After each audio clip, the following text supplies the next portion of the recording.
Saludos, bendiciones amigos, a cada uno de ustedes les saludamos y como siempre ya estamos junto a ustedes a través de este www.radioisraelfm.cl, ¿no es cierto?, para compartir estas enseñanzas que el Señor nos entrega para difundir el reino de Dios, para difundir su palabra, y estamos muy agradecidos de cada uno de ustedes porque nos han favorecido con sus likes, con sus comentarios, nos han entregado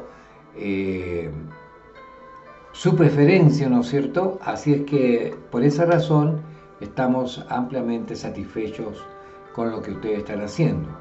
Y pues les animamos también a que puedan reproducir nuestros videos junto a sus amigos, con sus contactos. No hay derecho de autor, así que puede hacerlo tranquilamente, sin ningún problema. La idea es que todo el mundo sepa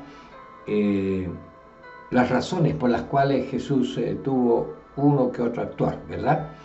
Y el día de hoy la pregunta que ha llegado a nuestra mesa de trabajo es: ¿por qué Jesús maldijo a la higuera? Una pregunta bastante cautiva, ¿no es cierto? Porque hay harto que explicar. El relato de Jesús cuando maldice a la higuera estéril se encuentra en dos evangelios diferentes. Primero aparece en Mateo, capítulo 21, versículo 18 al 22, y luego también aparece en Marcos, capítulo 11, versículos 12 al 14. Son diferentes maneras de ver las cosas, los acontecimientos, y aunque hay ligeras diferencias entre los dos relatos, bueno, se concilian fácilmente al estudiar los pasajes. Como en toda la Escritura, la clave para entender este pasaje proviene de comprender el contexto en el que ocurrieron los hechos. Para entender correctamente este pasaje, primero debemos considerar el contexto cronológico y geográfico. Por ejemplo, ¿cuándo ocurrió esto?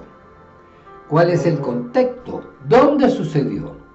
Además, para comprender plenamente este pasaje es necesario entender la importancia de la higuera en relación con la nación de Israel, porque hay un significado espiritual, la higuera junto a Israel, y comprender cómo se utiliza a menudo la higuera en las Escrituras para representar simbólicamente a Israel. Y por último, es necesario tener también un conocimiento básico, eso sí, de la higuera en sí, cuáles son sus temporadas de crecimiento, etcétera, etcétera. Vamos por partes. En primer lugar, al examinar el contexto cronológico general del pasaje, vemos qué ocurrió durante la semana anterior a su crucifixión. Jesús había entrado a Jerusalén un día antes, entre alabanzas, adoración, vítores del pueblo judío, que lo consideraba el rey, el Mesías, que lo iba a librar de la ocupación romana. Texto para comprobarlo, Mateo 21, los primeros 11 versículos, Marcos capítulo 11, igual los primeros 11 versículos. Ahora, al día siguiente, Jesús se dirige de nuevo a Jerusalén desde Betania. Sale de Betania, va a Jerusalén, donde se estaba alojando. En su camino, tanto el evangelista Mateo como Marco relata que tenía hambre y vio a lo lejos una higuera que tenía hojas, ¿no es cierto? Versículo 13 de Marco. Al llegar al árbol, con la esperanza de encontrar algo para comer, Jesús descubrió que la higuera no tenía frutos y la maldijo. Le dijo: nunca jamás brote fruto de ti. Mateo 21, 19, Marcos 11, 14. Mateo registra la maldición y el marchitamiento de la higuera en un solo relato y lo incluye después del relato de Jesús cuando limpia el templo de los campistas. Marcos, por su parte, explica que en realidad ocurrió en 2 días. ya que Jesús maldijo a la higuera el primer día, de camino cuando iba a limpiar el templo, y los discípulos vieron el árbol marchito al segundo día, cuando volvían de Jerusalén y venían desde Betania, venían de Betania a Jerusalén. Esto está en el Marcos 11, versículo 12-14 y versículo 19-20. Por supuesto, al ver el árbol marchito, dice, desde las raíces, los discípulos se sorprenden, ya que eso normalmente habría tardado bastante tiempo, un par de semanas, varias semanas. Una vez revisado el contexto cronológico general de la historia, podemos empezar a responder algunas de las muchas preguntas que se suelen plantear al respecto. En primer lugar, ¿por qué maldijo Jesús la higuera si no era temporada adecuada para retirar higos? La respuesta a esta pregunta se puede determinar estudiando las características de la higuera. El fruto de la higuera suele aparecer antes que las hojas, y como el fruto es verde y no es muy grande, se confunde con las hojas que están ya casi maduras. Por lo tanto, cuando Jesús y sus discípulos vieron desde lejos que el árbol tenía hojas, esperaban que también tuviera frutos, y aunque fuera antes de la temporada, esperaban que los frutos estuvieran allí, aunque estuvieran verdes. Además, cada árbol solía producir 2 o 3 cosechas de higo cada temporada. Y aparte de eso, había cada cierto tiempo una cosecha temprana en primavera, seguida de unas 2 o 3 cosechas más tardías. En algunas partes de Israel, dependiendo del clima, dependiendo de las condiciones, del agua, etc., también era posible que un árbol produciera fruto 10 de los 12 meses del año. Y esto también explica por qué Jesús y sus discípulos buscaron frutos en la higuera, aunque no fuera una temporada principal de cultivo. El hecho de que el árbol ya tuviera hojas, a pesar de que se encontraba en una altitud más elevada que por los alrededores de Jerusalén, y por tanto fuera de la temporada de los higos, parecía, por la cantidad de hojas que tenía, parecía tener un buen indicio de que también iban a encontrar frutos en él.